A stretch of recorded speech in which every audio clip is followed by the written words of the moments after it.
সমাজে যদি কোরআনের বিধান, আল্লাহর বিধান যদি কায়েম হয়ে যায়, তাহলে এই সমস্ত বাটপার চুর নেতাদের আর দালালদের কোনো দাম থাকবে না।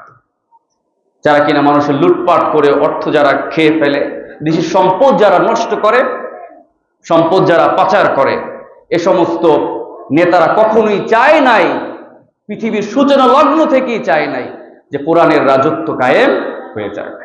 বিশ্বনবী সাল্লাল্লাহু আলাইহি ওয়াসাল্লাম তিনি যখন আরববাসীকে দাওয়াত দিতে লাগলেন, তার দাওয়াতে সর্বপ্রথম কারা সাড়া দিয়েছিল?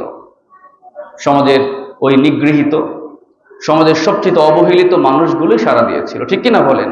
যারা কিনা দাস হিসেবে ছিল, হযরত বেলালের মতো নির্যাতিত মানুষগুলোই রাসূল আকরাম সাল্লাল্লাহু আলাইহি ওয়াসাল্লামের আহ্বানের সর্বপ্রথম সাড়া দিয়েছিল। খুবাইব, খাব্বাব তারাই সাড়া দিয়েছিল, যারা কিনা সমাজের সবচেয়ে অবহেলিত শ্রেণী ছিল। কিন্তু নেতারা, তারা